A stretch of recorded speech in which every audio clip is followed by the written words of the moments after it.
I get asked all the time, Rob, how do you find these great cruise deals? Well, I'm going to show you exactly what I do. Stay tuned.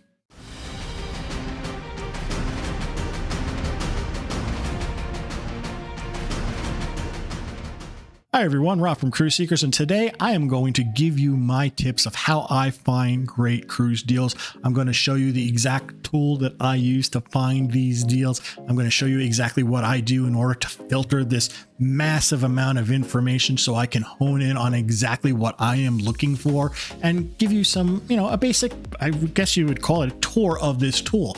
And I think you're really going to like it. But before I get into that tool, I just want to kind of cover some terms that I use a lot when I am trying to find a good deal. The thing that I like to look at when I am looking for a deal is what is the total cost of the cabin for the booking party that I'm dealing with. Is it just me solo? Is it for my wife and I? Is it for me, my wife, and 2 other kids in my cabin? Those are the things that I'm looking for. What is the total cost for that cabin for one night for those people in that cabin?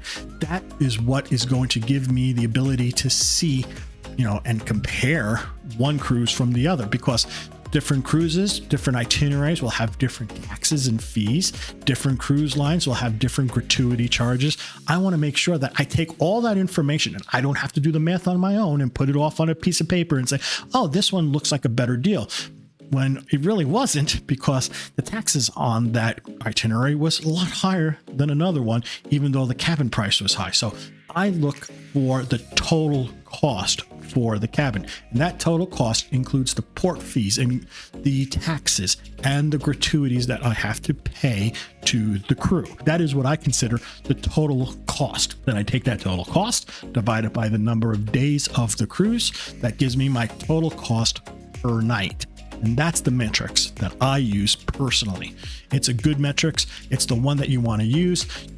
A lot of people get so, bent out of shape about how much it is per person per night. Well, I don't care, because if taxes are high on that cruise, you don't know if that's a good deal or not. You got to look at the whole picture. So that's what I look at. And another thing too, especially when you're talking about solo customers, people who are traveling on a cruise line by themselves, they're so hung up about 2 terms, the double occupancy rate and the solo supplement. I tell them, don't worry about those terms. They're meaningless. They're absolutely meaningless. You can find a good double occupancy playing full boat for 2 people.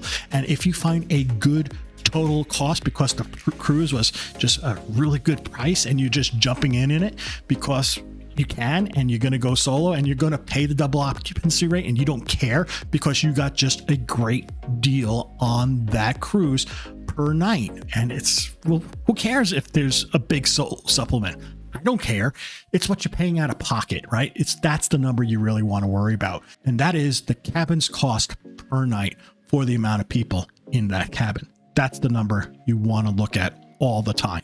Now, I'm about ready to jump into this tool, but before I do, I just want to invite everybody who is not currently a member of the Cruise Seekers crew, hey, think about subscribing and turn that notification bell on. This is what we do here, right? We give you tips and tricks on how to find great cruise vacations. You're going to want to subscribe. We're going to put a whole bunch of new content up this year. Our goal this year is to double the amount of content we're putting up this year versus last year, our first year. So definitely hit that subscribe button. Turn that notification bell on. It's free to you. You're going to get a lot of really good information, useful information for you. We thank you so much for doing it. It's so important. Thank you so much.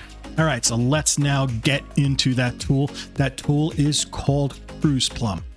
All right, so now I'm in my favorite cruise search engine that is available to anybody. It's free of charge. I recommend it highly to everybody who is definitely looking for some place to try to find good cruise deals. It's called Plum. That's Plum, CRUISEPLUM.com. Gotta love the purple color for the plum. It's just a wonderful, wonderful site. It has absolutely zero advertising on here, and they also will not be asking you to book through them or anything along those lines. It's just a great search engine. It is basically for cruisers to look for the best information. Completely unbiased. They do not, as I said, look for any kind of advertising or you to book through them. It's just a great tool. Now, one of the things you're going to notice right away on Cruise Plum is something called a deal list. Now, deal list is interesting. I usually use search specifically or a suite search if that's what I need. But in general, deal list gives you some information about things that they call hot deals, last minute deals, and solo deals and price drops. Now, I do tend to look at this a lot for solo deals, especially if I'm looking for someone who is looking for going on a cruise by themselves. It really does make things a little bit easier to try to find what's going on there. Last minute deals. Unfortunately, I don't live close to a port, right? So what happens is I really can't do last minute deals because the flights are just going to be too expensive. And the drive is also sometimes kind of tough to get to Los Angeles or to Seattle. So last minute deals is really not for me. But hey, if you do live in Florida or Los Angeles or Seattle and you have the flexibility and schedule to go on a last minute deal, this could be pretty good. Now, hot deals is interesting. I'm not sure what they use as classification of a hot deal, but it is kind of an interesting thing to take a look at. And then price drops is also pretty cool too. They'll show you exactly how much a cruise went down in price recently. So if you see a price of a cruise dropping dramatically at a period of time, usually that means they're having a hard time selling it. And usually when they're having a hard time selling it, large drops usually means good prices. So that's an interesting one. So, but again, it's up to you. You can take it or leave it however you want to do. Now, search gives you the most flexibility, and we will go into search first. So as you can see, we're going to go right into search here. We'll then say we are going to start searching, and you're going to be able to search right away by the number of passengers that are going on the cruise. Now, of course, most people are using double occupancy, but you can check to see the pricing for 3 and 4 people as well. Solo, again, there's your solo option right there. Number 1. It's very cool that they have that right there too in the regular search. Let's go with 2. And then you're going to put the country of residence. I live in the United States, so I am going to choose United States. And it's now pulling all the data that you need. There we go. So now you can see everything that I see. And as you can see, there's a lot of cruises out there around the world, right? We got a total of one page out of 5,305 pages, and we got a good amount of things on a page right now. So we got, what is it? Maybe let's call it 20. So yeah, there's a decent amount of cruises out there. But over here, this is where your filters are. This is what you're going to want to kind of make a decision on how you're going to get to the cruise that you want to find. So first thing I usually always do is I usually do cruise length. If I'm looking for a shorter cruise, or if I'm looking for a 7-night cruise, or if I'm looking for maybe a little bit of longer one, an 8 to 10 night cruise. But if you have the ability, you also then can choose those days if you're looking for a longer cruise. So let's do the real typical one, a 7-night cruise. So there we go. We're going to choose that right away. Look at that. We already cut down the number of cruises that we're looking at already in half. So we're talking about a 7-night cruise. Now let's say if we want to talk about a given period of time that we are looking to cruise. Let's say we're looking to cruise in the beginning, the first quarter of 2024. Matter of fact, the reason why I'm doing that is because that's where I want to go on my next cruise. I actually booked one here, but we'll see if there's anything else that is more interesting than the one I booked. You never know. I could change. I don't have to worry about that. I have a refundable deposit, so I could just decide, hey, I found a better deal and go for this one. So anyway, there we go. 2024 first quarter. So that's January, February, March, 311 pages. We're getting smaller and smaller. So there we go. Now let's see what else do we want to take a look at here. We have base fares. You can decide, hey, I don't want anything more than this amount. Say like my budget is $2,000. You can put that in there, or my budget's $3,000. Base fare is a really good filter to kind of stay within the budget that you're looking for. The region is another great one to take a look for, because you can say, hey, I want to go to the Bahamas or Bermuda or the Eastern and Western Caribbean. Central America is what you'll normally see as your Mexico kind of cruises. And then you got your European cruises. You got all sorts of choices here. Let's see what else we want to take a look at here. So let's say we want to do a Caribbean cruise. Let's say we want to look for a Caribbean cruise, Eastern and Western. I noticed that they don't have a Southern Caribbean cruise here. I don't know why and where they fall into.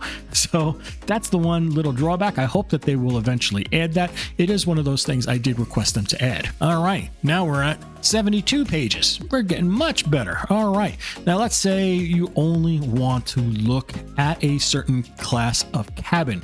Say that you want to try to find the cheapest possible. You only want to do insides, or you want to definitely say, I only want to be in a balcony or a mini suite, but I don't want to spend the money for a premium suite or a regular class suite or a spa, a cabin for whatever reason. You say, okay, let's see what's available for me on balcony and mini suite. Well, my wife says she doesn't want to travel in anything other than a balcony nowadays. So this is usually what I do, mini suite and balcony. There we go. I got that taken care of. 19 pages. We're getting much better here. Now, if you have a specific cruise line that you like to be in, right, or be on, you can definitely choose that too. The cool thing is, if you'll see this little dot next to here, that means they have something for those cruises for the current filter that you have. So you don't have to worry about, drilling into Azamara, because there's nothing, as you can see, 00000. But if you are a Carnival fan, you can definitely take a look at Carnival and just choose, I only want to see Carnival ones. Or if you want to exclude somebody, say that I want to see everybody but say MSC for whatever reason, you can definitely just click and remove one of the cruise lines that you just don't have any interest in seeing. So that's another great thing that you can do. Or here's another good one too. The capacity of your ship. Do you want to be on a very small ship or a small ship, a medium ship, a large ship, or a very large ship? Now, very large ships are what they consider 3,500 passengers and up. Large ships are 2,500 passengers to 3,500 passengers. And while medium ships are 1,000 to 2,499. So if you like a certain size of ship, you can make that choice as well. So let's say I want to find something with a large ship. I like not the super large ones. I like just a regular large one. So now we are at 8 pages. That's much more doable to kind of take a look at. So I'm saying I'm going to want to be in a balcony. Or a mini suite. I also want a ship that's very large. I also want to make sure that I'm looking in the Caribbean for 7 nights within the first quarter. So there we go. That's our list. It's been culled down for us, and now we can say, all right, what do we want to do here? Well, one of the first things I like to do is sort by cabin price per day. Now, cabin price per day is an interesting matrix. It's the best matrix, I think, in general. What this does is going to give me how much the cabin costs per night for a double occupancy for 2 people in that cabin. And this is also adding in the gratuities for that cruise line. So you don't have to do that math yourself. You don't have to say, oh yeah, well, this cruise line is $20 per person per day, while this one's $16 per person per day. You're now comparing apples to apples when you're doing this cabin price per day, which is really nice. Who cares what the base fare is, right? It also, what is it total? What is it with the port fees and the taxes and the, what you're going to have to pay for gratuities? That's really my price. And that's what you're going to see here as your total cabin price. So you could definitely get really good information that way as well. So I like to sort on cabin price per day. And now we can see, all right, look at this. We got probably the best deal right now is on the Carnival Glory if we want to go on the cruise in a balcony on the 21st of January 2024. And the price for the cabin is $302 per night for the whole cabin. That's with your tips, that's with your taxes, that's for the cabin, and that's for 2 people, including your entertainment, including your food and your included beverages. It's not a bad price. And as you can see right here, the overall base fare per person is $834. Now, as you can see, things kind of get a little bit different is the best way to kind of put it when you take a look at base fare versus, you can see sometimes the base fares are higher and then all of a sudden the base fares go lower, but the price per cabin, the price per day for the cabin is a consistent thing. So you can see right here, right visually, right there, exactly why you don't necessarily want to look at the base fare for the overall best deal. You really want to take a look at this cabin price per day. It does give all the factors of what's going to come out of your pocket taken into account. So, you might say, oh, this deal right here is just too expensive, right? But if you take a look at it, because of the taxes, because of the gratuities, it's really not that bad of a deal. Here's another interesting thing too. You can see where the ship is leaving from. Now, if you want to say, I don't want to travel out to La Romanana or to say San Juan, Puerto Rico, I don't want to get on a plane, I just want to go to these certain ports, you can do that too. You can choose your embarkation ports. So right here, we can see here's our embarkation ports. Most of them are all going to be North America because we did choose to do a Caribbean cruise. So we can just go into there and you can see Caribbean Eastern, Caribbean Western, and we got the Gulf of Mexico and Florida. These are all the ports that we can choose from. We are just wanting to choose stuff that is Florida, maybe the Gulf of Mexico. As you can see, Gulf of Mexico is going to be your Galveston cruises, your New Orleans cruises, your Mobile, Alabama cruises, and then you have your Florida ones. Let's say we just want to deal with ports that are in New Orleans, in Orlando, and Fort Lauderdale, and go that way. As you can see here, we got for the Caribbean, you got the Dominican Republic choices, and here you have the Eastern Caribbean, you have Guadalupe and Puerto Rico choices as well. Alrighty. So now with those things chosen, you can see our list got filtered even further. Once again, we always knew right away the Carnival Glory was going to be the best deal right now for the 21st of January for a balcony, and that's not bad. But my wife, maybe she doesn't want to go on Carnival. She says, let's try we want to try a different cruise line. We've never been on HAL before. Look at this. We have an option here with HAL right there. That's a pretty darn good price. It's a price for $362. Yeah, it is significantly more money than the Carnival Glory, but it is a new cruise line for us, and it might be something we might be interested in going to see the new Statendam. Or we really like Princess, say, hey, there's Princess. We can go right to there. And look at this one, Celebrity Apex. That's an interesting one, right? Hey, that's one of their new ships. This might be really interesting for me. And this is in March 9th, 2024. It's a nice time. Things are starting to warm up, but it's not going to be too warm. It's a decent price for a Edge class ship. This is something that's really interesting to me, and I might just now focus in on that one. Let's talk a little bit about what this little more information button is. You can click that and you can get all this information. As you can see right now, this is the best price you can find for a balcony on this ship right now. You don't have a little eye next to it. When you see this little eye next to this, that means there's savings on another day. If you want to go in an ocean view, you can maybe choose a different day than this and pay a little less than this $2,549. But as you can see, we honed in right away on this balcony. This is the best price you're going to get for a balcony on the Apex right now. So that's very interesting. Gets you really good information right off the bat. So as I said, this is a great tool. Definitely take a look at it when you are trying to find your best cruise that will work for you. You can set up all your filters, just play with it. So there you go, folks. That's our little video tutorial, I guess you would call it, right? It is a tutorial. I showed you exactly the tool that you're going to want to go to. I walked through the tool with you. So hopefully you got a lot of good information about this. If you did, hey, give the video a big thumbs up. It really helps the YouTube algorithm. If you have any questions about this tool, please leave the question down below in the comments. I will try to answer to any questions that you have. If you know of another great tool that you use to find cruises, leave it in the comments below. I would love to see what you use and see if I can work it into what I use to find great deals.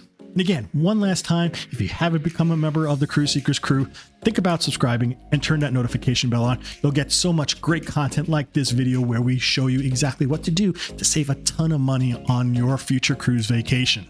So until we talk again next time, folks, this is Rob from Cruise Seekers reminding each and every one of you to always seek the seas. Bye now.